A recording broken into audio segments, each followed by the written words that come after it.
आकाशं परमाकाशं गोष्ठ प्रांगण रिंगण लोलमनायासं परमायासं माया कल्पित नानाकारमणाकारं भुवनाकारं क्ष्मायानाथमनाथं प्रणमत गोविन्दं परमानन्दं गोविन्दं परमानन्दं। नमो ब्रह्मस्वरूपाय साक्षात् वैकुंठनायकाः भक्तितत्त्वप्रकाशाय ज्ञानमूर्ते नमो नमः। अलकावती सिद्धपीठे यावच्चंद्रदिवाकरो सदोदितोपकारार्थं चित्सूर्याय नमाम्यहम्। नमो सद्गुरु तुकया ज्ञानदीपा नमो सद्गुरु सच्चिदानंद रूपा नमो सद्गुरु भक्त कल्याण मूर्ती नमो सद्गुरु भास्करा पूर्ण कीर्ती। जयांचे केलिया स्मरण होय सकळ विद्यांचे अधिकरण तेच वंदो श्री चरण श्री गुरूंचे ते नमस्कारोणी आता काय माझी वाणी मानेल संतासी रंजवू या चित्तासी आपुलिया। माझी वाणी तुझे वर्णी गुणनाम ऐसे दे प्रेम काही कळा। ओम नमो ज्ञानेश्वरा करुणा करा दयाळा तुमचा अनुग्रह लाधलो पावन झालो चराचरी। मस्तक हे पायावरी मस्तक हे पायावरी मस्तक हे पायावरी मस्तक हे पायावरी यावर करे संताचा वर करे संताचा वर करी संताचा वर करी संताचा वर करी संताचा वर करी संताचा मस्तक हे पायावरी वर करी संताचा वर करी संताचा वर करी संताचा मस्तक हे पायावरी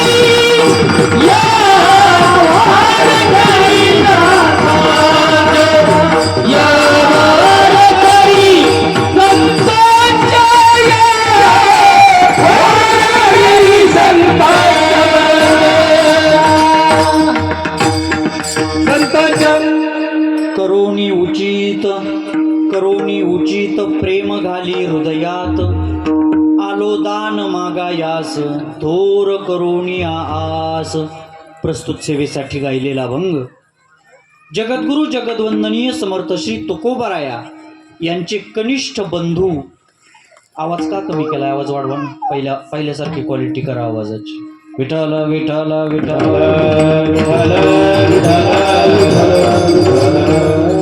आजच्या उपांत दिवशीच्या सेवेसाठी निवडलेला अभंग हा जगद्गुरु तुकोबारायांचे छोटे बंधू तुकाराम महाराजांचे छोटे भाऊ श्री संत कान्होबा महाराज यांचा 4 चरणाचा अतिशय महत्वाचा मागणीपर प्रकरणातील देवाकडे प्रेमसुखाची मागणी करून त्या प्रेमसुखासाठी आपल्याला योग्य बनवा पात्र बनवा अशा प्रकारची देवाकडे अत्यंत सविनय अंतःकरणाने विनवणी करणारा अत्यंत सोपा अभंग आजच्या सेवेसाठी निवडलेला आहे। विठ्ठल विठ्ठल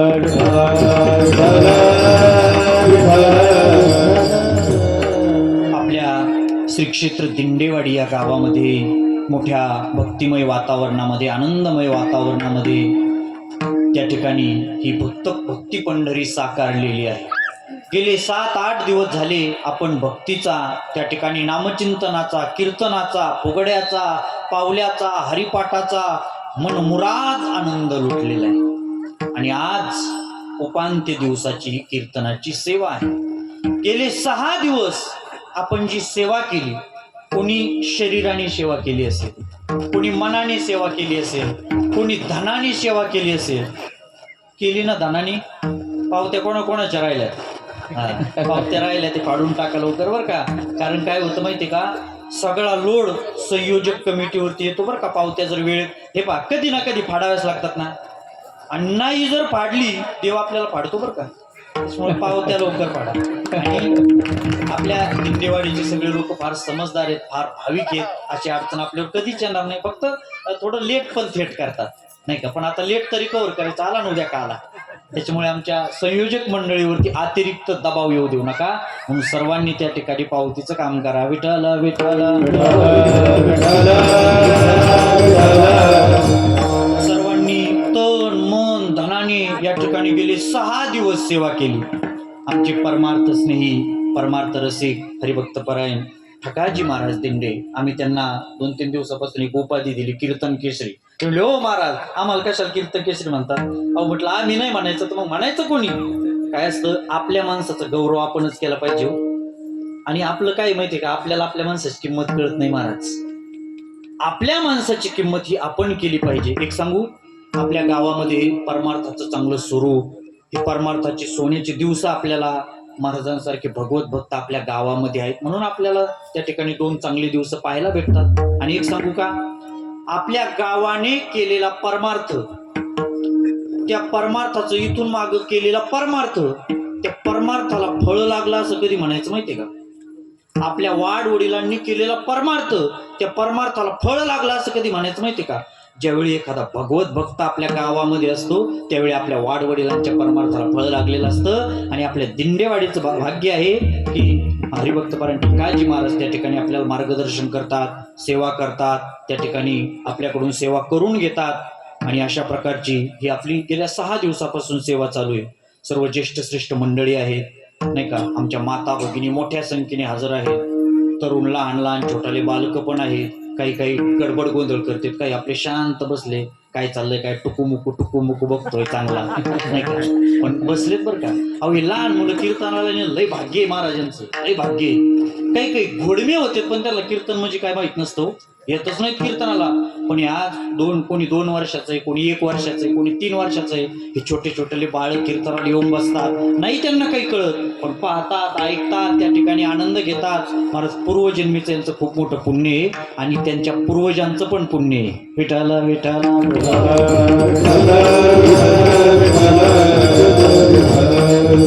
म्हणून इथं सर्वजण आमच्या गावातील परिसरातील आपल्या सर्व टाळकरी मंडळी आहेत बरं का. आता इकडं ही सगळी उजवी बाजू आहे बरं का, गायन क्षेत्रातली सगळी उजवी बाजू आहे. पण आपल्या सप्ताहाचं असं वैशिष्ट्य आहे, उजवी बाजू उजवी आहेच पण डावी बाजू सुद्धा उजवीची महाराज. कळतंय का मी काय म्हणतो. म्हणजे सगळे सारखे एका ताकदीने सगळे कामं करतात. दोन्ही मृदंगाचार्य एका ताकदीने वाजवतात नाही का. पेटी मास्तर एकटेच वाजवतात, म्हणजे एकटेच असल्यामुळे एकाच ताकदीने वाजवतात. चोपदार कुठे आहेत ना, कुठे चोपदार कुठे पोरं सांभाळत. अरे वा, चोपदाराचं महत्वाचं खरं काम. चोपदार काय नुसता शोला नसतो बरं का, हे खरं चोपदाराचं काम आहे. आणि आपला चोपदार इमानदार आहे बा, टाळ्या वाजवत चोपदार. विठाल विठाल सगळ्या आमच्या माता भगिनी धर्ममंडपात बसल्यात, ज्येष्ठ श्रेष्ठ मंडळी समोर बसलेत, बालगोपाळ पण समोर बसले आणि तरुण बांधव वाट्यावर बसले. तुम्ही काय गाडा पाहायला आले काही पहिली शर्यत. पण ऐका, बसू द्या, चांगली गोष्ट आहे. बसलेत हे महत्वाचं आहे. अहो दिंडे महाराज आम्ही पूर्ण महाराष्ट्रात कीर्तन करतो. सप्ताहात तरुणच नाही हो, बाकीच्या गावातल्या तरुणाची अशी अवस्था आहे, तरुण धरून आणावे लागतात. कळतंय का माझं बोलणं. तरुण धरून आणावे लागतात तरी पण येत नाही ते, असं इकडं तिकडं चालतात. पण आपले तरुण कमीत कमी त्या ठिकाणी आपल्या पाठीमागे तरी उभा आहेत ना. आणि एक सांगू का, असं वरती बसण्यापेक्षा आहे ना, आता आज बसले बसा, धर्ममंडपात जर बसला ना ते चांगलं असतं बरं का. तुम्हाला एक धर्मशास्त्राचा नियम सांगतो. धर्मशास्त्रामध्ये धर्मचर्चा चालू असताना धर्ममंडपामध्ये जे बसलेले असतात ना छताखाली आसनावरती, तर ते कीर्तनामध्ये तल्लीन झालेले असतात. आणि त्यांच्या अंतःकरणातलं जी पापवृत्ती आहे ना, पापवृत्ती, ती सगळी पापवृत्ती अशी वर तरंगते. बरोबर का. कीर्तनामध्ये त्यांचं चित्त असं समरस झालेलं असतं, मग्न झालेले असतात, कीर्तनामध्ये चिंब झालेले असतात, कारण खाली त्यांचे आसन असतं. म्हणून कीर्तनामध्ये मग्न झालेली सगळी मंडळी त्यांच्या अंतःकरणातले जे पाप आहेत ना, डोक्यातले अंतःकरणातले, ते असे वरती तरंगतात आणि जिकडं मंडपाच्या बाहेर जे बसले ना त्यांच्या डोक्यात जाऊन बसतात. पण आज नाही बसणार बरं का. आज मी त्या पापाला सांगतो, अजिबात आमच्या तरुण बांधवाकडे जायचं नाही. उद्यापासून सगळे मंडपात बसले. विठाला विठाला विनोदाचा कामाचा भाग सोडा, सगळेजण त्या ठिकाणी तन मन धनाने सेवा करतात. खूप आनंदाची गोष्ट आहे. आज उपांत्य दिवस आहे. आजच्या दिवशी आपल्या सेवेच्या मोबदल्यात देवाकडे काहीतरी मागितलं पाहिजे. काहीतरी आपण सेवा केली ना हो, सेवेचा मोबदला म्हणून देवाकडे काही मागावं. पहिला असा नियम आहे, एकतर देवाकडे काही मागूच नाही महाराज. आमच्या संतांच्या जीवनातलं वैशिष्ट्य सांगू का? मला संतांचं वैशिष्ट्य हे होतं, संतांनी देवापाशीच मागितलं. बारीक काय बरं का मी काय म्हणतोय ते, आमच्या संतांनी देवापाशीच मागितलं आणि देवच मागितला. कळतंय का? संतांनी देवापाशीच मागितलं. बरं, देवापाशी संसारातल्या वस्तू नाही मागितल्या, मोक्ष वगैरे हे नाही मागितलं, मग देवापाशीच मागितला आणि देवच मागितला. याला म्हणायचं खानदानी परमार्थिक. विठ्ठल विठ्ठल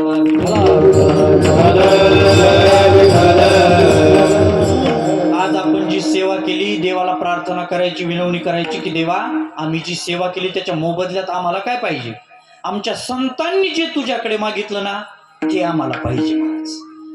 आणि एक सांगू का, देवाला आहे ना, देवाला काही प्रपंचातल्या गोष्टी मागणं म्हणजे तो देवाचा सगळ्यात मोठा अपमान असतो. कल्पना करा, एखादा राजा आपल्याला प्रसन्न झाला, राजा म्हटला माग तुला काय मागायचं ते. हे होतं तंबाखू खाणार. ते म्हटलं राजासाहेब, गाईच्या भाईओ माझ्याकडे चुना सापडा, तेवढा चुना देता का? आता मला सांगा, राजाकडे चुन्याची पुडी मागणं हा त्या राजाचा अपमान आहे की नाही? अहो, राजा आहे, तो सम्राट, चक्रवर्ती सम्राट आहे, तो काहीही देऊ शकतो. पण त्याच्याकडे क्षुल्लक एक 4 आणि 8 आण्याची चुन्याची पुडी मागणं हा त्या राजाच्या राजेपणाचा अपमान आहे.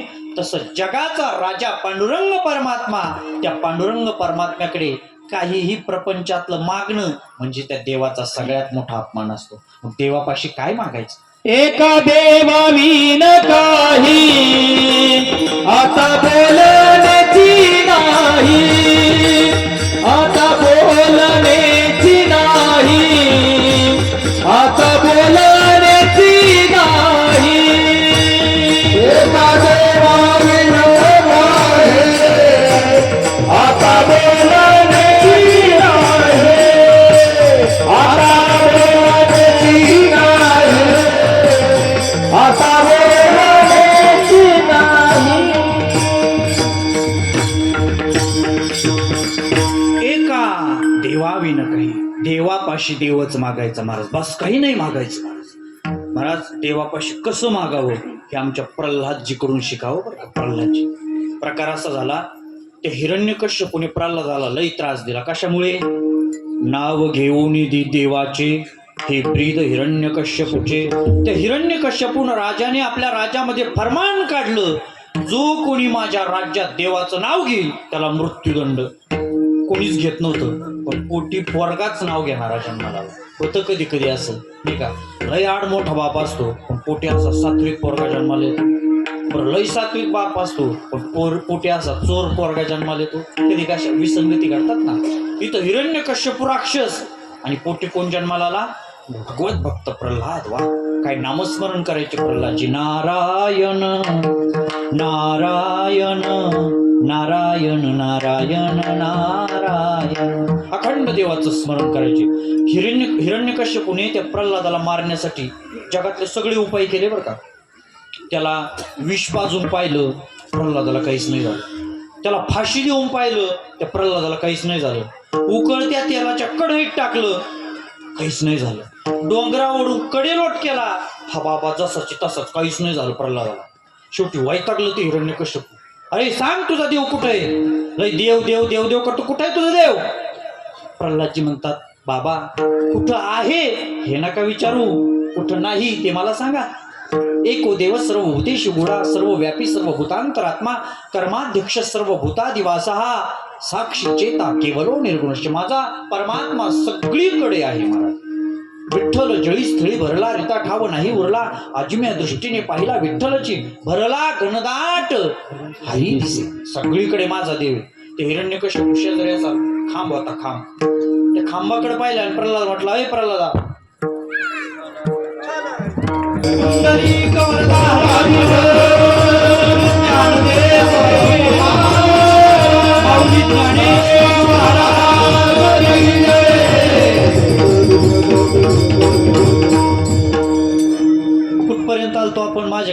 थोडं विसरायचं रोग आहे बरं का. कुठपर्यंत?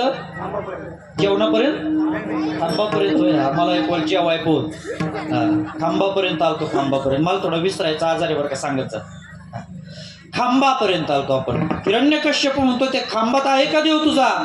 प्रल्हादजी म्हटले का नाही, त्या खांबात पण असणार. त्या हिरण्यकश्यपूने खांबाला अशी जोरात लात मारली. कशी मारली? मारून दाखवू का?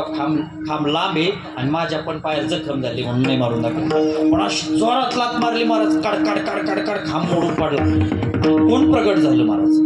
उग्रम रूपम महाविष्णुम ज्वलंतम सर्वतोमुखम नृसिंहम भीषणम भद्रम प्रत्यमृत्यम नमाम्य. नृसिंह भगवान प्रगट झाले. चेहरा सिंहाचा, मुंडक सिंहाचं आणि धड मानवाचं. आणि काय केलं त्यांनी? काय हिरण्यकश्यपूचे गालगुच्चे धरले का? नाही, उचललं, दारात आणलं, असं टरा टरा टरा टरा फाडून टाकलं महाराज. रक्ताच्या थारोळ्यात टाकलं. रागच तेवढा आला होता देवाला. का? कारण देवाचा भक्त जर कोणी दुखावला ना महाराज, देवाला ते सहनच होत नाही. देव जगातले सगळे अपराध माफ करेला, पण त्याचा भक्त जर कोणी दुखावला ना, त्याच्या भक्ताला जर त्रास दिला ना, देवाला सहन नाही होत. जगाचं नियमन करणारा परमात्मा पण स्वतःवरचं नियंत्रण गमावतो. केव्हा? कोणी जर भक्त दुखावला असेल तर. नियंत्रण गमावणं कशाला म्हणतात माहितीये का? तुम्ही समृद्धी महामार्गाने गेले, कोणी याच्यातले बरेच जण गेले असतील समृद्धी महामार्गाने. गाड्या अशा 180 200च्या स्पीडने पळतात. 200च्या स्पीडने कल्पना करा, समृद्धी महामार्गावर मोठी गाडी स्पीडने चालली आणि तेवढ्या ड्रायव्हरला झोप लागूनही पण लागली. काय होईल? अहो, गाडी अशी चेंडू सारखी उडून कुठं पलटी होईल सांगताच येत नाही. म्हणजे काय होतं? चालकाचं गाडीवरील नियंत्रण सुटलं. तसं भक्ताला जर कोणी त्रास दिला ना महाराज, देवाचं स्वतःवरचं राखी पाया पाची दुर्जनाची संहारी, दुर्जनाशी संहारी, दुर्जनाशी संहारी.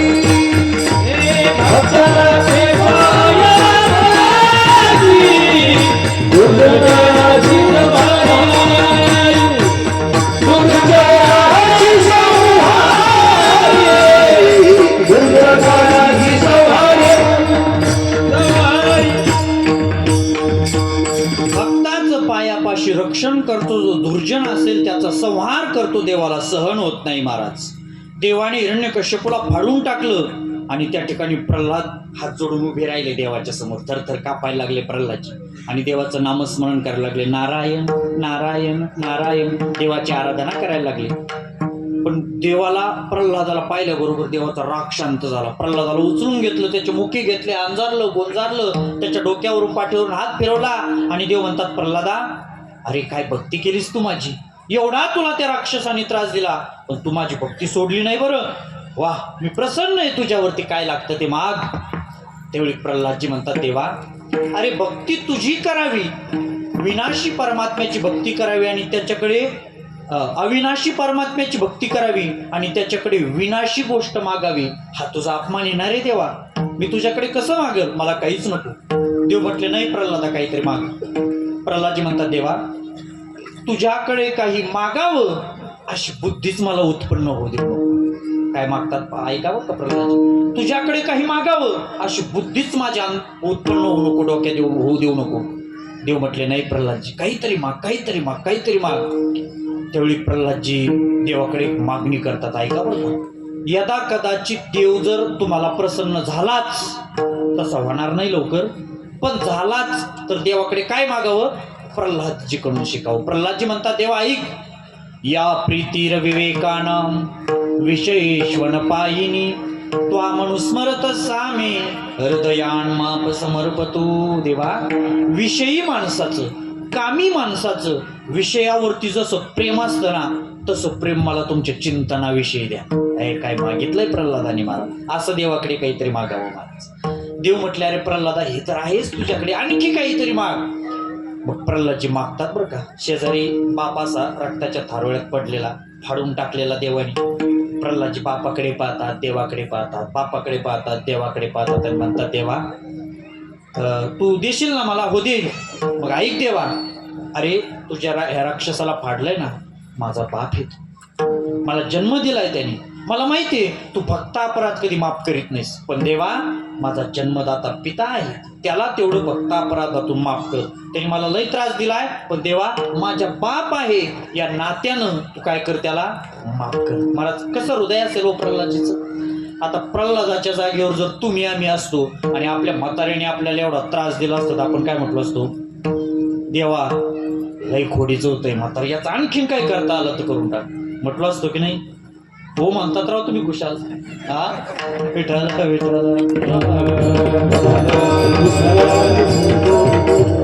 बापाविषयी किती ऋणी असावं, किती प्रल्हादाकडून शिकावं महाराज, प्रल्हादाकडून शिकावं. महाराज एक सांगू, जोपर्यंत बाप आहे ना, बाप काय करतो माहितीये का,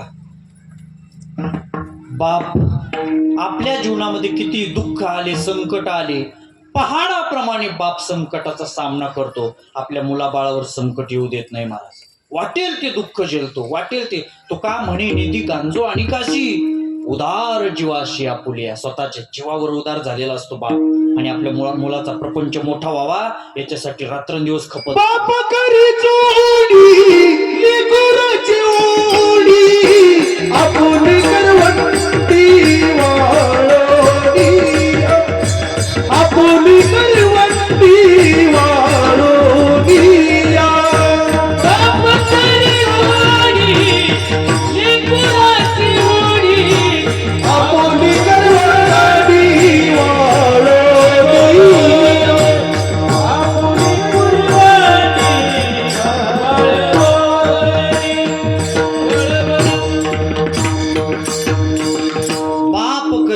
लेकुराची उडी, मुलाच्या त्या ठिकाणी प्रपंचासाठी बाप आपलं सर्वश्रेष्ठ समर्पण देतो. पहा जगामधले लोक आहेत ना, जगामधले लोक, त्यांना आपण वर्तमानात किती सुखी आहोत याचं काहीच घेणं देणं नसतं.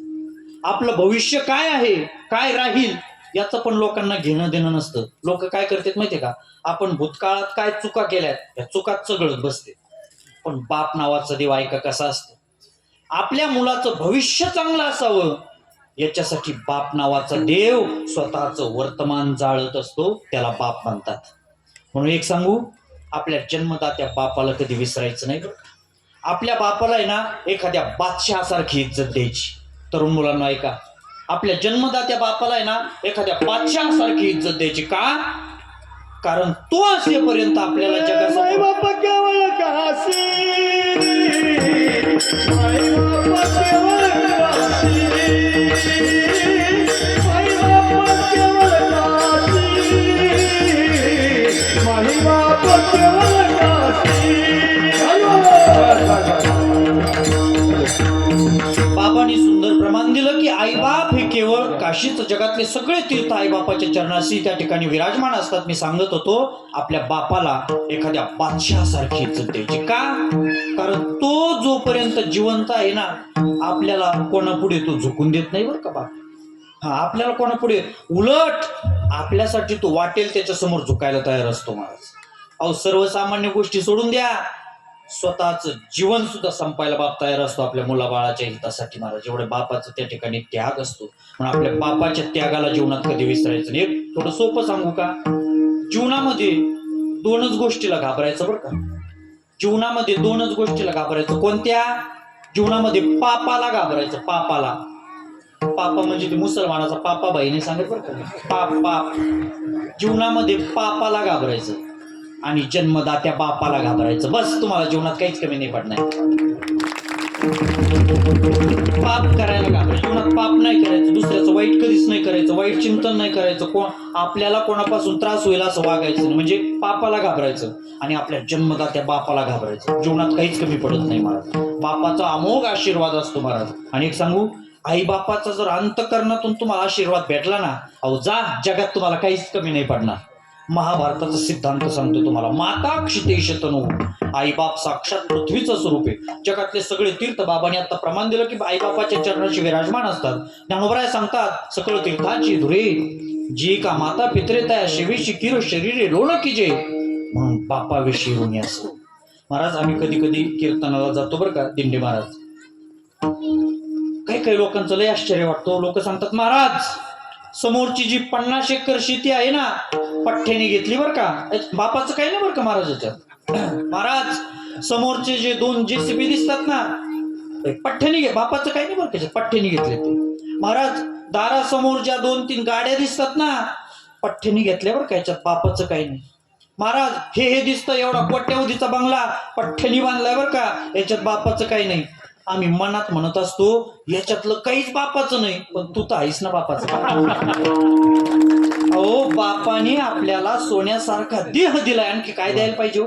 एक सांगू का, बापाची खरी प्रॉपर्टी काय माहिती का? जमीन जुमला बंगला हे नाही बापाची खरी प्रॉपर्टी. आपला निर्व्यसनी आणि कर्तृत्ववान मुलगा ही बापाची खरी संपत्ती असते. म्हणून एक जीवनात तुम्हाला महामंत्र सांगतो, बापाच्या संपत्तीवरती कधी घमेंड नाही करायची, कधीच नाही करायची, त्यात मजाच नाही. महाराज बापाच्या प्रॉपर्टीवरती उड्या मारण्यात काय मजा आहे? एक सांगू का, बापाच्या प्रॉपर्टीवरती घमेंड करण्यात मजा नाही. मजा कशामध्ये माहितीये का? जेव्हा प्रॉपर्टी आपण कमवू आणि आपल्या प्रॉपर्टीवरती आपला बाप घमेंड करेल ना, तो जीवनातला सगळ्यात मोठा आनंद असतो. बापाविषयी ऋणी असा प्रल्हादजी सांगतात, देवा अरे माझा बाप आहे ना रे, दिला असेल मला त्रास, पण माझा जन्मदाता बाप त्याला माफ करते. त्यावेळी देव हसायला लागले, म्हटले अरे वेडा प्रल्हाद, अरे तुझ्यासारखा भगवत भक्त ज्या क्षणी या राक्षसाच्या पोटी जन्माला आलाय तेव्हाच त्याचा उद्धार झालाय, आणखी उद्धार व्हायचा राहिला काय? कुलम पवित्रम जननी कृतार्था वसुंधरा पुण्यवती चितेन अपार संवित सुखसागरेस्मिन लीनम परे ब्रह्मणी यस्य चेता. म्हणजे भगवत भक्त पोटी जन्माला आला त्या बापाचा उद्धार झाला. महाराज विठ्ठल विठ्ठल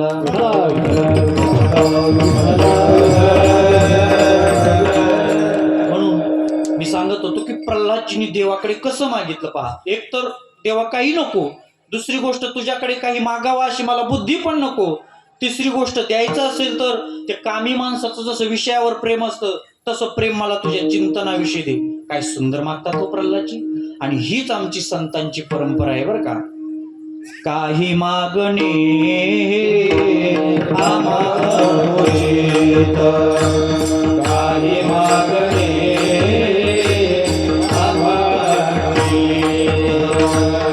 काही मागणे आमावचित, काही मागणे आमावचित.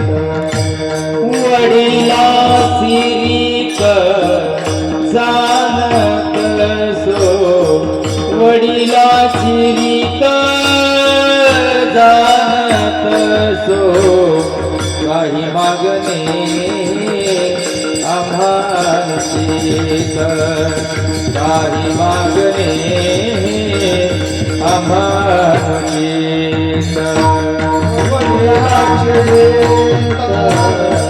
जानत सो, वडिला सिरिक जानत सो, काही मागणे आम्हाचित, काही मागणे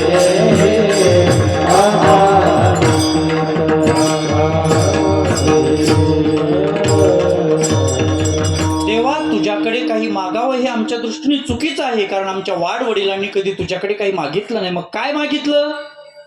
देवाकडे प्रेम मागितलं. महाराज प्रेम सुख हे अत्यंत दुर्लभ आहे महाराज, अत्यंत दुर्लभ आहे आणि सगळ्यात मौल्यवान आहे. भगवान गीतेमध्ये ज्ञानोबाराय सांगतात, करुणी ठेविले जतन सप्रेम आलाय. मी प्रेमसुख काय केलेलं आहे? प्रेमसुख देई,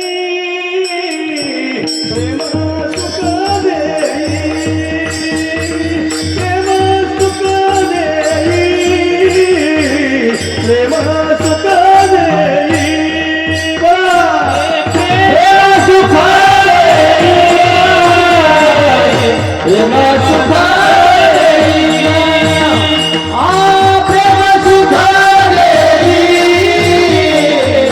प्रेमसुख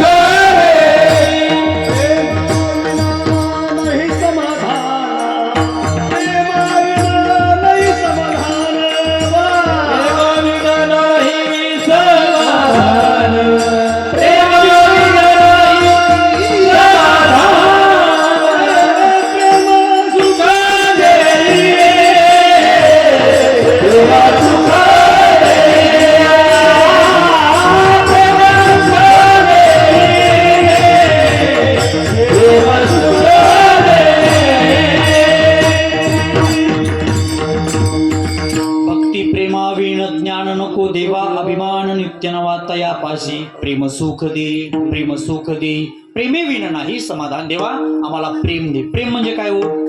प्रेम म्हटल्यानंतर तुमच्या समोर लगेच ते तरुण तरुणी जे करतात ते प्रेम ते तुमच्या डोळ्यासमोर आला. त्याला प्रेम नाही म्हणत, त्याला काय म्हणतात माहिती? त्याला वासना म्हणतात. वासना. प्रेम कशाला म्हणतात? प्रेम महाराज प्रेमाचं खरं स्वरूप नारद महर्षी नारद भक्ती सूत्रात सांगतात. प्रेम कशाला म्हणतात? तत् सुखे सुखित्वम. ऐका बरं का बारीक. प्रेम वासनेला प्रेम नका म्हणू कधी. आणि तरुण मुलं मुली पळून जातात ना, हे प्रेम नसते, वासना असते. तात्पुरती अंतःकरणामध्ये वासना निर्माण होते. आज गावोगावी घरोघरी त्या ठिकाणी खूप प्रकार घडायला लागलेत बरं का. तरुण तरुणी पळून जाण्याचा. पळूनच चालले तो पळून जाते. पोरं पोरी आई बापाला लय संकटात टाकतात. एक सांगू, तरुण मुला मुलींनी पळून जाणं म्हणजे आई बापाला जिवंतपणे मारण्यासारखं असतं. एखादी मुलगी ज्यावेळी एखाद्या मुलाबरोबर पळून जाते, आईबाप शोध घेतात, पोलिस तिला पकडतात, पोलिस संरक्षण देतात, पोलीस स्टेशनमध्ये हजर करतात. बाप त्या ठिकाणी पोलीस स्टेशनमध्ये जातो. मळालेल्या कपड्याचा आयुष्यभर काबाड कष्ट केलेला, जिच्यासाठी काबाड कष्ट केले तीच आज त्या ठिकाणी हजर आहे. आणि पोलिस तिला आतमध्ये टेबलावरती खुर्चीवरती बसवतात आणि बाप खाली बाहेर खुर्चीवर बसलेला असतो. पोलीस म्हणतात, अय ताई कोणापासून भीती आहे तुला? ती म्हणते, साहेब तो दारात जो माणूस बसला ना खुर्चीवर त्या माणसापासून मला भीती आहे. काय वाटत असेल त्या बापाला? आयुष्यभर तळ हाताच्या फोडाप्रमाणे त्या पोरीला जगवलंय. तिचे नाही ते लाड पूर्ण केले, तिच्यासाठी रात्रंदिवस खस्ता काढल्यात आणि ती पळून गेली पारक्या पोराबरोबर. आणि पोलिसाला म्हणते की त्या माणसापासून मला भीती आहे महाराज. पहारीने हृदयावरती घाव घालावा तसा घाव त्या बापाच्या त्या ठिकाणी काळजावरती घाव पडतो महाराज. तुटतो बाप, ढसा ढसा रडतो. पोलिस नाही ते बोलतेत, अ बाबा कशाला पोरगी जन्माला घातली, सांभाळता येत नाही तर कशाला जन्माला घातली? नाही ते पोलिस बोलतात महाराज. घरी येतो निराश झालेला असतो. कोणत्या झाडाला कोणत्या खडकाला धरून रडावं कळत नाही त्याला.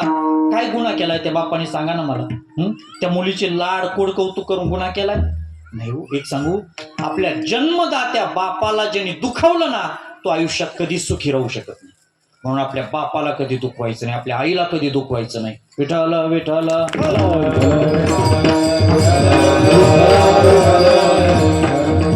आणि पळून जाणारे पोरी असतात ना महाराज, फक्त थोडेच दिवस सुखी राहतात बरं का. नंतर काय होतं माहितीये का?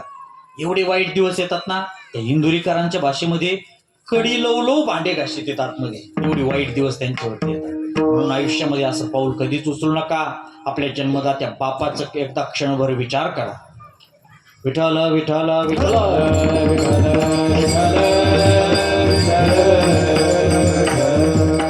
काय सांगत हो तुम्ही? आपला विषय काय चालू होता? मला थोडा विसरायचा आजार आहे बरं का. मी तुम्हाला आधीच सांगितलं. त्याच्या अगोदर काय होतं? प्रेम. अरे वा, टाळ्या वाजा दादासाठी. प्रेम कशाला म्हणायचं महाराज? तत्सुखे सुखित्व. ऐका बरं का, बारीक ऐका. तत्सुखे, दुसऱ्याच्या सुखामध्ये आपलं सुख मानणं याला प्रेम म्हणायचं महाराज. आणि असं प्रेम कोणी केलं हो देवावरती? नारद महर्षीला विचारलं, असं प्रेम कोणी केलं? नारद महर्षी पहिलं बोट कोणाकडे दाखवतात माहिती का?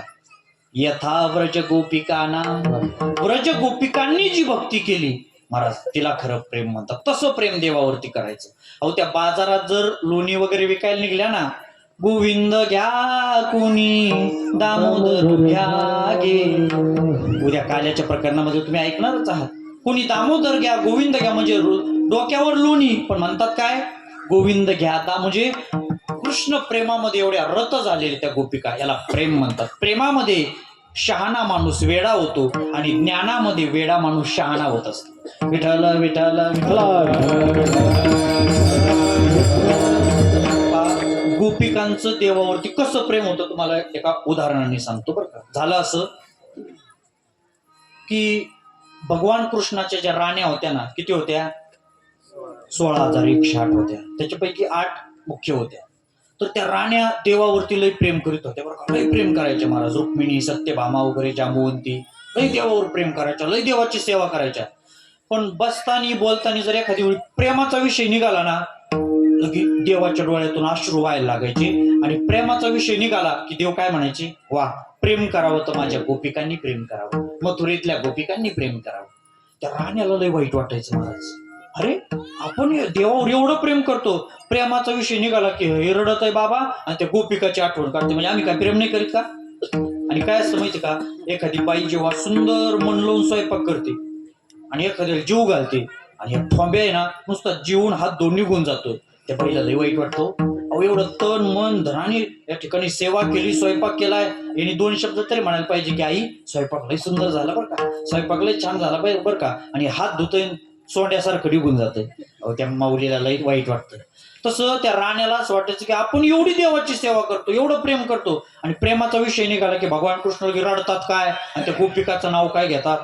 लई वाईट वाटलं महाराज, लई वाईट वाटलं. मग एक दिवस नारद महर्षी त्या राण्याला भेटायला आले. सगळ्या 8ची 8 राण्या मुख्य त्या जमा झाल्या, रडायला लागल्या. नारद महर्षी, अहो आम्ही देवावरती प्रेम करून काही चूक करतो का हो? नारद महर्षी म्हटले अजिबात नाही, कशी चूक? अहो तुम्ही किती प्रेम करताय. नारद महर्षी, तुम्ही तर पाहतात ना हो, अहो आम्ही किती देवावर किती.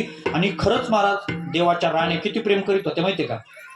रुक्मिणी मातेचा विवाह कसा झालेला आहे माहितीये का. रुक्मिणी मातेनी देवाला प्रेमपत्र पाठवलं होतं बरं का. अगोदर श्रीमद भागवतामध्ये 7 श्लोकी प्रेमपत्र आलेलं आहे. रुक्मिणी मातेने देवाला पाहिलं सुद्धा नव्हतं, तरी पण देवावरती प्रेम झालं होतं.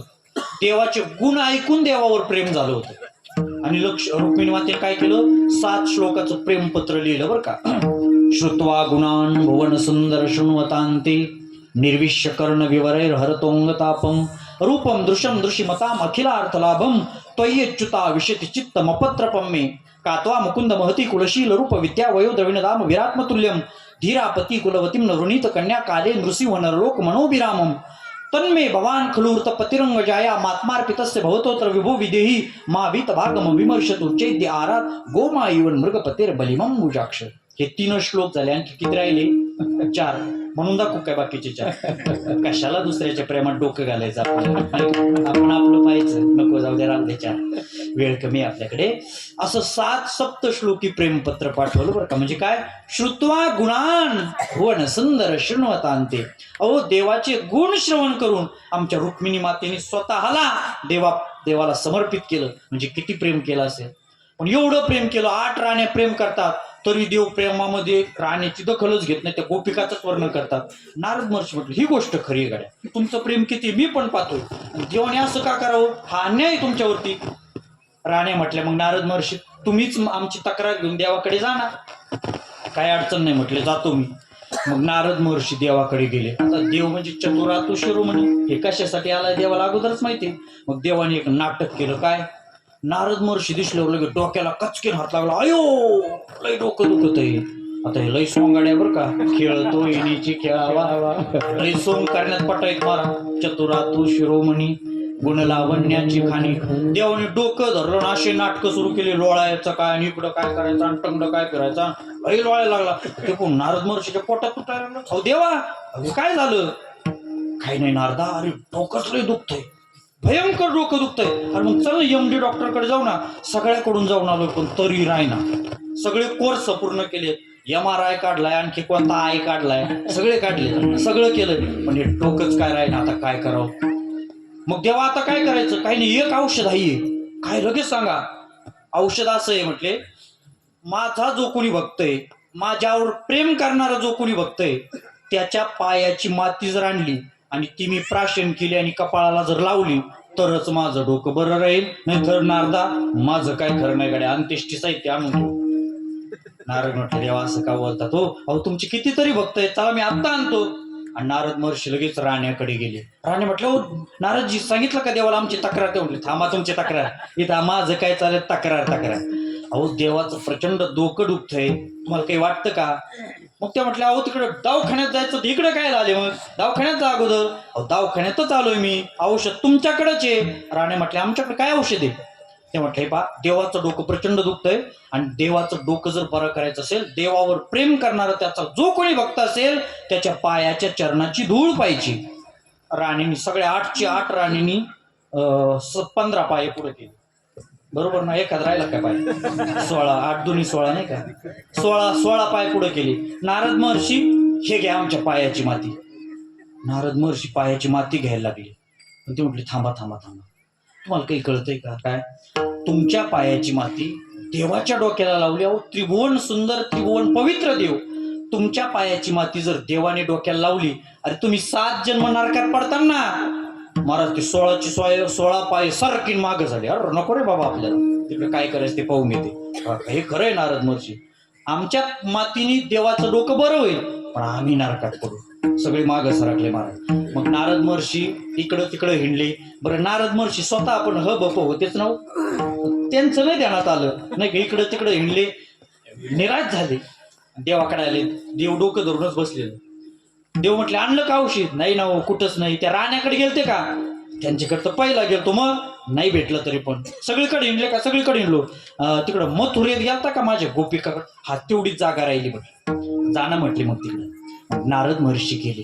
गोपिकांनी नारद महर्षींना पाहिल्याबरोबर मस्तकावरती, त्या ठिकाणी चरणावरती मस्तक ठेवलं. श्री संताची माता चरणावर साष्टांग हे करे. नारदजी, तुम्ही त्रिभुवनाचा संचार करतात, आमच्या देवाकडून आलेच असाल. कसे आहेत आमचे देव? प्रसन्न आहेत ना? खुश आहेत ना? नारद महर्षी म्हटले, पा गोपिकांनो, तुमचे देव बरे आहेत, पण म्हटल्यावर महाराज गोपिकांचा बीपीच वाढव. पण काय झालं देवाला? देव बरे आहेत, पण देवाचं डोकं लय दुखतंय. गोपिकांना असा दरदरून घामच आला. अरे नारदा, अरे डोकं दुखतंय, मग इकडं काय आला? दवाखान्यात घेऊन जाय ना. सगळे दवाखाने केले, कुठंच गुण नाही. औषधच तुमच्याकडे न्यायला आलोय. काय औषध आहे? काही नाही. तुम्ही देवाचे भक्त आहात ना? हो आहोत. देवावर प्रेम करतात ना? हो, निश्चिम शंकाच नाही. मग जो कोणी देवावर प्रेम करणारा देवाचा भक्त आहे, त्याच्या पायाची माती जर मला भेटली, त्या मातीने देवाचं डोकं राहू शकतं. पहा महाराज, गोपिकांचे सगळे पाय पुढे. देव, नारदा, माझी आधी घे, माझी आधी घे, माझी आधी घे. ते म्हटले घेतो, पण एक गोष्ट सांगू द्या मला. काय? तुमच्या पायाची माती देवाच्या डोक्याला लावली, तुम्ही 7 जन्म नरकात पडता. गोपिका म्हटल्या, नारदा, आमच्या पायाच्या मातीने देवाचं डोकं जर बरं होत असेल, तू म्हणतोस ना आम्हाला 7 जन्म नरक भोगावं लागेल, मग ऐक देवा, ऐक नारदा, आमच्या पायाच्या मातीने देवाचं डोकं बरं होत असेल, तुझे 7 जन्म सोडून दे, 7,000 कोटी जन्म घ्यायला आम्ही तयार आहोत. याला म्हणायचं गोपिकांचं प्रेम. तत् सुखे सुखित्वम, देवाच्या सुखामध्ये आपलं सुख मानणं. आणि महाराज नारदांनी काय केलं माहितीये का? त्या सगळ्या गोपिकांच्या पायाची माती जमा केली, धूळ जमा केली. त्या धुळेचं मोठं गाठुडं देवाकडे घेऊन आले, आणि देवाने वृंदावनामध्ये त्या गोपिकाच्या पायाच्या धुळीनं आंघोळ केली, आणि तोच गोपी तालाब झाला. आजही तिकडं उत्तरेमध्ये गोपी तालाब आहे बरं का. आणि आपण कपाळाला जो गोपी चंदन लावतो ना, तो त्या गोपी तालाबातली माती असते बरं का. गोपीच्या पायाची प्रत्यक्ष धूळ आहे ती. गोपिका म्हणजे भक्तीच्या आचार्य. आपण गोपीचंदन अवश्य लावला पाहिजे बरं का. गोपीचंदन लावल्यानं पुराण असं सांगतं, मृत्यू समयी ज्याच्या कपाळावर गोपीचंदनाचा तिलक आहे ना, त्याला वैकुंठाची प्राप्ती होते, त्याची दुर्गती कधी होत नाही. म्हणून रोज सकाळी उठल्यानंतर गोपीचंदनाचा तिलक करावा. आपल्याला जो आवडतो तो करावा. कुंकुम तिलक करावा, गोपीचंदनाचा करावा, बुक्का लावावा, अष्टगंध लावावा, पण काही ना काही लावावं. पांढरं कपाळ ठेवू नये, कमीत कमी हिंदूंनी तरी बरं का. विठाला विठाला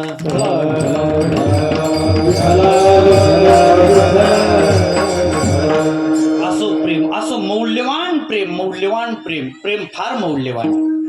कान्होबाराय म्हणतात, देवा मला तुझं प्रेम पाहिजे, पण अगोदर काय कर? अभंगाचं पहिलं चरण. करुणी उचिता, करुणी उचिता, करुणी उचिता, करुणी उचिता, करुणी उचिता, करुणी उचिता, करुणी उचिता, करुणी उचिता, करुणी उचिता, करुणी उचिता, करुणी उचिता, करुणी उचिता.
कान्होबा राय म्हणतात, देवा मला प्रेम पाहिजे, दुसरं काहीच नको देवा, तुझ्यापाशीच पाहिजे आणि तूच पाहिजेस, मला प्रेम पाहिजे, प्रेमसुख पाहिजे. पण देवा माझ्यामध्ये प्रेम त्या ठिकाणी निर्माण होण्याची जर योग्यता नसेल, अगोदर तुम्हाला काय कर, ते प्रेम घेण्यासाठी योग्य बनव, उचित बनव.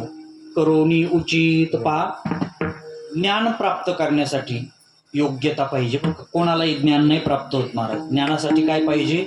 वैराग्य पाहिजे अंतःकरणामध्ये. विरक्ती वाचवणी कही ज्ञानासी तगणेची नाही, हे विचारून ठाई ठेवले ते.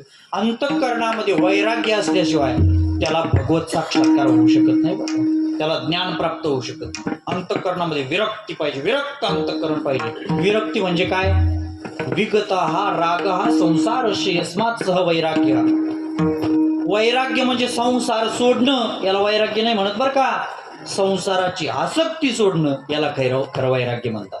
आणि असं वैराग्य असेल तर काय होतं? ज्ञान प्राप्त होतं. एक सांगू, ज्ञानाच्या प्राप्तीसाठी जसं वैराग्य लागतं ना, तसं प्रेमाच्या प्राप्तीसाठी करोडोपटीनं शुद्ध ज्ञानाचं वैराग्य लागतं. विठ्ठल विठ्ठल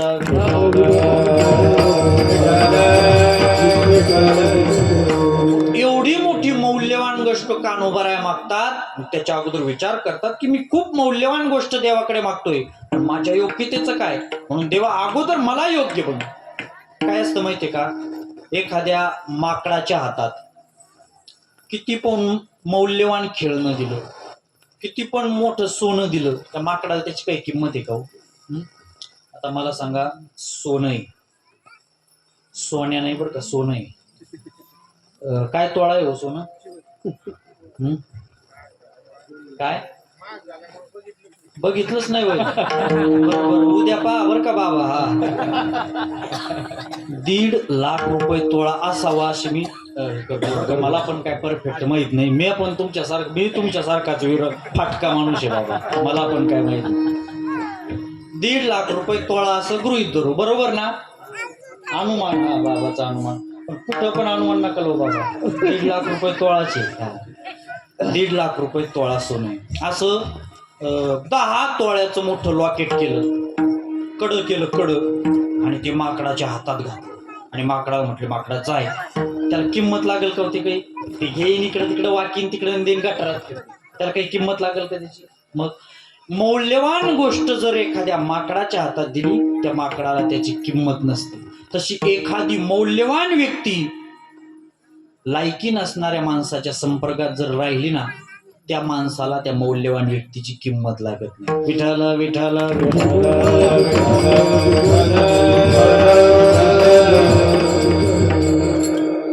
काय झालं? भगवान शंकर होते बरं का. भगवान शंकराचं एकच काम होतं, काय? अंगाला चिताभस्म लावायचा, मेलेल्या माणसाची राख लावायची, स्मशानभूमीत राहायचं आणि अखंड राम राम राम राम नावाचा जप करायचा महाराज. वा, भगवान शंकर केवढे मोठे रामाचे भक्त आहेत. उद्या रामनवमी आहे बरं का, उद्या रामनवमी आहे. आणि जगामध्ये सगळ्यात मोठे राम भक्त कोण आहेत माहितीये का? आमचे भगवान शंकर आहेत महाराज. आराधनानाम सर्वेशाम विष्णुर आराधनम परम तस्मात परतरम देवी तदीयानाम समर्चनम. सगळ्यात मोठे रामभक्त भगवान शंकर. त्यांचं एकच काम काय? अंगाला राख लावायची आणि रामाचं चिंतन करायचं. पण काय व्हायचं, कधी कधी त्यांना राखच भेटत नव्हती, माणसंच मरत नव्हती. कधी कधी कोरोनाची लाट आली का लय राखीच्या राखी, पण लाट गेली का कोणीच नाही बरं का. मग खूप अडचणीची भगवान शंकराला. मग त्यांचा एक सेवक होता, गण होता, राक्षस होता बरं का.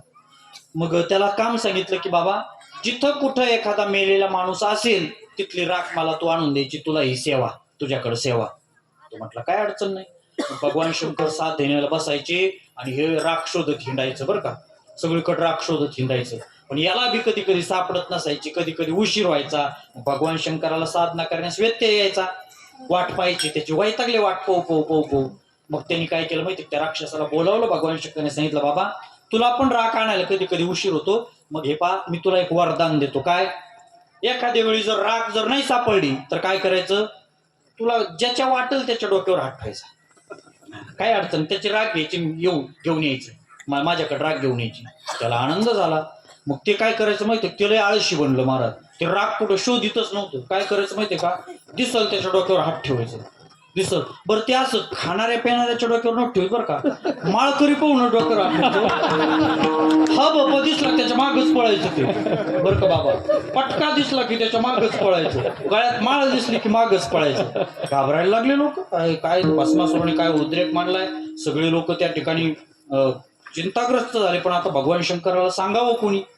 मग नारद महर्षी त्या ठिकाणी भस्मासुराकडे आले. नारद महर्षी आले बरं का, गळ्यात विणा, चिपळ्या आणि नारायण नारायण भजन करत आले. भस्मासुराने पाहिलं, वा हे तर लय मोठं हो बाबा दिसतंय. ते भस्मासुर नारद महर्षीच्याच मागं पळायला लागलं. तर लय थांब माझ्याकडे काहीच नाही बाकी, चिपळ्या आणि विणा हे लागत असले तर लगेच घे. याचं काय करायचं मला. नारद महर्षी म्हटलं, हे सोडून माझ्याकडे काहीच नाही, मी आपला बप आहे. भस्मासूर म्हटलं बप आहे. मग सध्या बपकडेच लई माले म्हटले, तुमच्याकडेच काहीतरी असं काढा लवकर. नारद महर्षी म्हटले, तसा बप नाही मी, गरीब आहे आपला, साधा बोळा वारकरी, माझ्याकडे काही नाही, नाही का. पण तुला माझी एक सल्ला देतो मी, ठेव माझ्या डोक्यावर हात तू, पण मी एक सल्ला देतो, तेवढा सल्ला पटला तर बघ, नाही तर ठेव माझ्या डोक्यावर हात. ते म्हटलं, बरं सांगा काय सल्ला आहे तुमचा. नारद महर्षी म्हटले, पहा माझ्यासारख्या दुबळ्या माणसा डोक्यावर हात ठेवून तू काय भेटेल, विनान चिपळ्या. एक काम कर ना, जगात सगळ्यात सुंदर कोण आहे सांग बरं.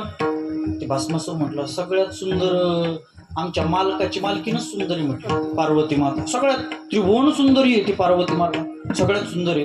बरं जगात सर्वश्रेष्ठ ठिकाण कोणतं आहे. ते म्हटले, सगळं सर्वश्रेष्ठ ठिकाण ते कैलाश पर्वत आहे. अरे मग येड्या भाबड्या, माझ्या डोक्यावर हात ठेवून तुला विनान चिपळ्या घेण्यापेक्षा तू काय कर माहितीये का, एखादी सुंदर स्त्री आणि सुंदर ठिकाण भेटेल आशाच्या डोक्यावर हात ठेव ना. ते म्हटलं, मग भगवान शंकराच्या डोक्यावर हात ठेव काय. नारद महर्षी म्हटले, मी नाही म्हणणार तसं, फक्त तुला ह्या दोन गोष्टी भेटतील तशाच्या डोक्यावर हात ठेव. गेले सटकून नारद महर्षी. मग हे येड्याने विचार केला, हा खरं सांगितलंय बरं का. आणि ते आलं भगवान शंकराकडे. भगवान शंकर म्हटले, का रे भस्मासुरा, राख आज नाही आणली का राख. भगवान शंकर भस्मासूर म्हटला, राख आज तुमचीच राख आहे म्हटलं. मागं पळायला लागला. देवाने ओळखून घेतला, आता आपलं काय खरं नाही, आता बारी आपल्या अंगलट आली. भगवान शंकर पुढं, भस्मासूर मागं, भगवान शंकर पुढं, भस्मासूर मागं, भगवान शंकर पुढं, भस्मासूर मागं. पळत गेले आणि भगवान शंकरला तर कळून चुकले आपलं काय खरं नाही. मग मनोमन भगवान विष्णूची प्रार्थना केली. थोडक्यात सांगतो, आता भगवान विष्णू त्या ठिकाणी आलेले आहेत. मोहिनीचं रूप धारण केलं, भस्मासुराच्या आड आले आणि ते मोहिनीचं रूप पाहिल्यावर भस्मासूर जागेवर लगेच थबकलं. रूपच एवढं सुंदर घेतलं होतं देवाने. भस्मासूर म्हटला, मला तू पाहिजेस. ते म्हटले, हा तुझ्यासाठी आले मी, पण माझी एक अट आहे, मी जसं नाचल तसं नाचायचं. ते म्हटलं, तुझ्यापेक्षा भारी नाच. तर काय डीजे पुढे नाचण्याचा सवय आहे म्हटले मला. मग नाचायला लागलं.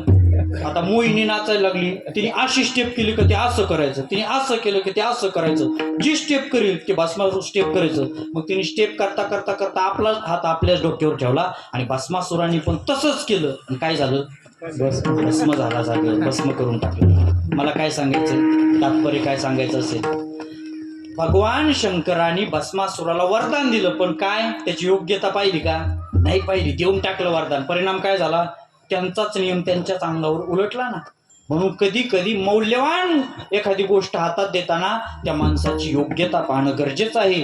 आणि म्हणून या अनुषंगानं कान्होबाराया सांगतात, देवा मला प्रेम पाहिजे, प्रेमसुख पाहिजे, पण अगोदर करोनी उचित, प्रेम घाली हृदयात, आणि हे दान मी तुझ्याकडे मागायला आलो. दान मागयास, अनुदान मागयास, अनुदान मागयास, अनुदान मागयास.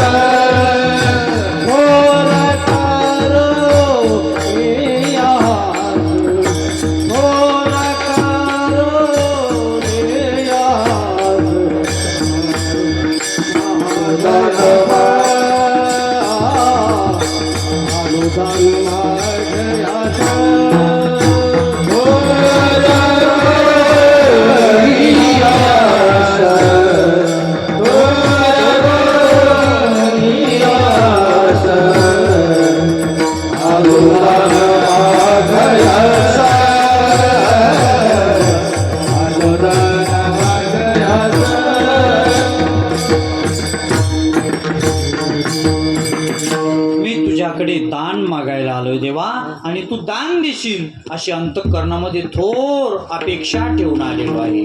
आलो दान मागायास. कानोबाराय म्हणतात दान. दान आणि भीक याच्यामध्ये फरक आहे बरं का. भीक म्हणजे काय? काहीच सेवा न करता जे मागितलं जातं त्याला काय म्हणतात? भीक म्हणतात. भीक. आणि दान म्हणजे काय? तुका म्हणे दान सेवा घेतल्यावर. दान त्याला म्हणतात काहीतरी सेवा केली आणि मग दान मागायला आलं. म्हणून कानोबाराय सांगतात आलो दान मागायास तोर करून यास. देवा आणखी काय कर चिंतन समयी सेवा आपुलीच देई. आलो दान मागायास तोर करून यास. विठोबा रखुमाई.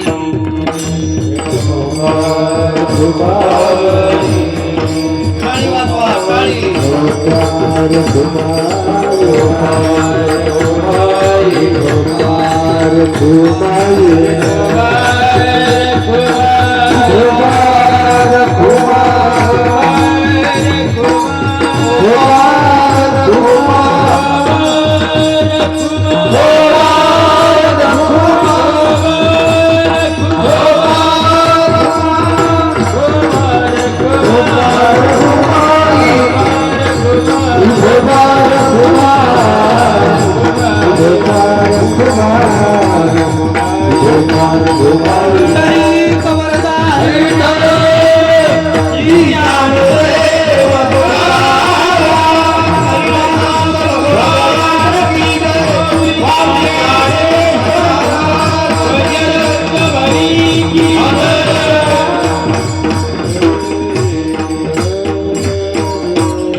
शेवटी म्हणतात की देवा मी जे मागायला आलोय ना ती माझी इच्छा पूर्ण कर. अभंगाचं शेवटचं चरण. तुकया बंधू मने भावा. तुकया बंधू मने भावा. तुकया बंधू मने भावा. तुकया बंधू मने भावा.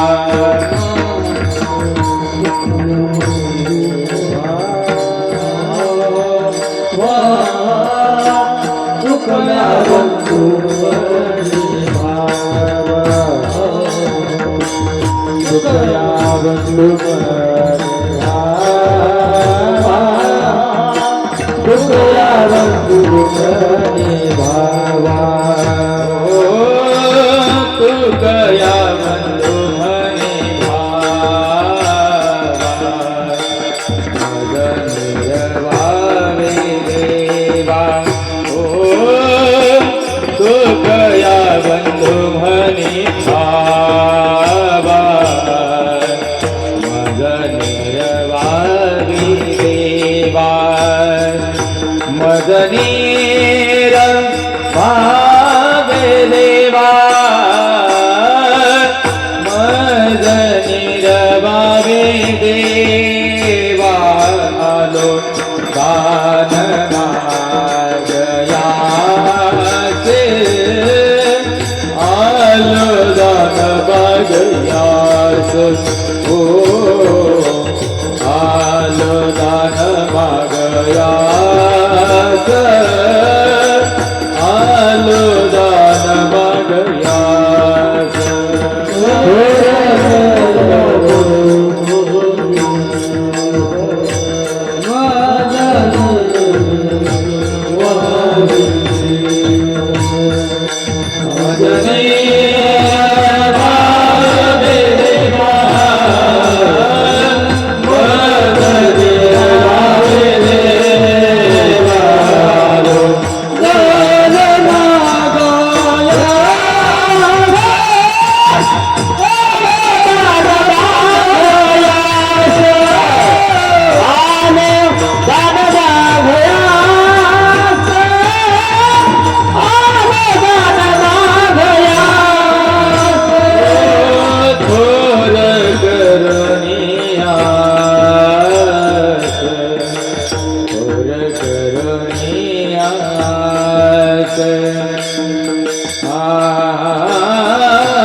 थोर करनिया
सालाबादप्रमाणे सुरू असणारा आपला अखंड हरिनाम सप्ताह आज उपांत्य दिवसाची सेवा या ठिकाणी पूर्णत्वाला गेलेली आहे.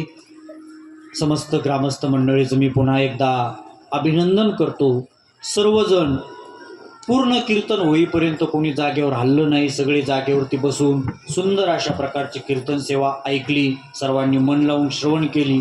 याच्यावरून आपल्या गावाची परमार्थिक शिस्त लक्षात येते बरं का. आपल्या गावाला अशी लष्करी शिस्त आहे, लष्करी शिस्त नाही का. आपले चोपदार आले का नाही इकडं का मागायचे पुढे आहेत का? आहेत चोपदार, धन्यवाद बरं का. ते जय अरे घालते आपले चोपदार त्यांचं काम चोख करतात. अशी लष्करी शिस्त महाराज कुठं पाहायला भेटत नाही. पूर्ण कीर्तन होईपर्यंत सर्वांनी आनंदाने ऐकलं, श्रवण केलं. सर्वांना पुन्हा एकदा धन्यवाद देतो. आमचे परमार्थ स्नेही ठकाजी महाराज दिंडे त्यांच्या प्रेमाने या ठिकाणी इथं येण्याचा योग आला. त्यांनाही महाराजांना धन्यवाद देतो. आणि झालेली सेवा भगवान श्री पांडुरंगरायाच्या चरणी, श्री संत ज्ञानेश्वर महाराजांच्या चरणी आणि जगद्गुरु तुकोबा यांच्या चरणी समर्पित करतो. विठ्ठल